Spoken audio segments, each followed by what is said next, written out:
Bonsoir, Haruno Amuri. Donc, si tu aimes cette vidéo, abonne-toi, like, share, subscribe. J'ai tendance à un peu bouger parce que j'ai mal à la mâchoire, hein, non, je comprends bien. Donc, je viens ce soir, il y a eu le match Milan AC Lille, hein, remporté par les Lois et donc par Galtier. Et donc, ça m'a fait penser à Galtier et donc, sur le cheminement. Et donc, ça m'a fait penser à ce match, hein. Mais avant cela, je veux juste dire que, que ce. Enfin, que le truc, là, confinement total et tout, faut qu'ils arrêtent, hein. Ça, c'est nul. Aucune ambiance, t'es là, tu vois l'impression de voir un match au stade Carcassonne entre deux équipes, bon, qui ont un niveau un peu au-dessus de la normale. Mais bon, c'est pas la folie, quoi. Pas la folie. Donc, voilà. S'il vous plaît, hein, ça va, il reste que quoi? On sait que le virus, le Covid et tout, c'est dangereux pour moi, c'est dangereux pour les gens un peu plus âgés, mais c'est pas dangereux. T'as qu'à interdire le stade au plus de 30 ans, tu dis non. Que des jeunes. Voilà. Donc, voilà, c'est mon avis, je le partage. Donc, Galtier, hein, tu sais, quand je vois Galtier, quand j'entends le mot Galtier, tu sais, j'ai une sorte de réflexe de PTSD, ça s'appelle. Parce qu'en fait, ça me fait penser tout de suite au match OM Monaco de la saison donc 99-2000. Et donc, j'explique brièvement pour les jeunes, hein, ça peut être intéressant parce que bon. Donc, Monaco à cette époque, ils étaient en route vers leur titre, hein, champion de France, ça. Ils avaient genre 10 points d'avance sur le second, un truc comme ça. Bon, ils étaient pas mauvais. Faut le reconnaître, hein, ils avaient une attaque qui avait très aiguë, très séquée, là. Moi, il parle pas. Là, j'ai mis de mal, mais bon, voilà. Très aiguë.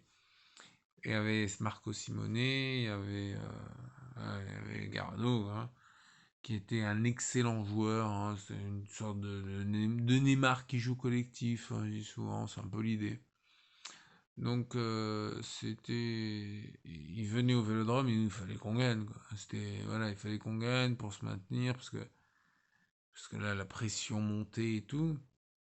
Et donc, les journalistes de l'équipe, hein, toujours très neutres, hein, indépendants, toujours. Donc, j'étais là, oh putain, croisez les doigts pour que l'homme y descende. C'est ça. Et, voilà. Et donc, on avait gagné, il l'avait dans le cul. C'est ça, en fait, le truc.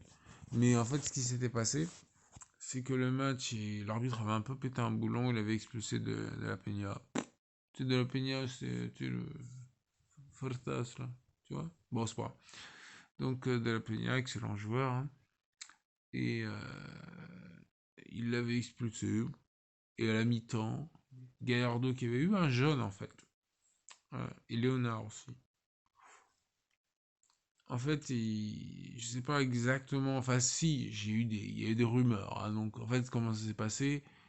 Apparemment, Gallardo aurait attaqué Casoni, qui était là, qui aidait une femme enceinte à porter ses bagages, enfin un truc comme ça.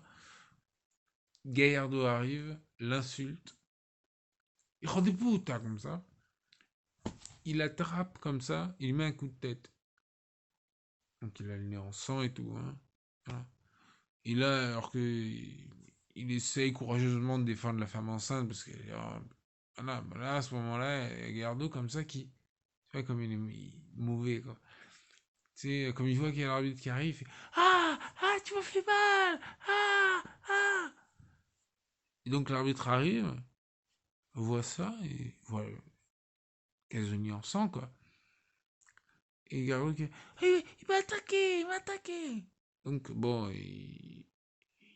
voilà, il met les cartons, carton rouge aux deux. Bon, donc la Gardo, c'est vrai que du coup, nous on perd l'entraîneur adjoint quand même. Donc c'est pas facile, hein, c'est typiquement quoi. Tu sais, les joueurs ils étaient déstabilisés, mais bon, on a réussi à trouver les forces intérieures, machin.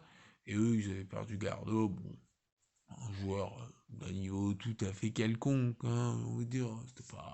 C'était pas pour un joueur par la dos, c'est ça que je veux dire. Voilà. Et donc, ce qui s'est passé, c'est qu'on a gagné. Et en fait, ouais, c'est ça aussi que j'ai vu, c'est le but de Brando, là. La dernière, c'était trop bon parce qu'il fallait qu'on gagne. Donc 3-2, on mène 3-2, il joue à 9, mais bon, on sait jamais. En plus, Trezeguet, lui. Enfin, ça aussi que Trezeguet, l'avantage quand tu défends contre Trezeguet, c'est qu'il faut que l'équipe lui fasse des passes. D'ailleurs, il va pas prendre le ballon au rond central, dribbler toute l'équipe et marquer dessus de lui-même. Contrairement enfin, bref, à d'autres joueurs. Mais ça va, il est quand même efficace. Et voilà, bon. Donc c'était mon point histoire, hein, sur l'histoire du football. Hein.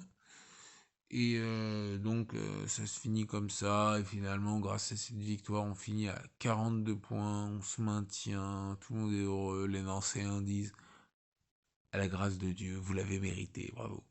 Et les journalistes de l'équipe, comme ça, ils se disent.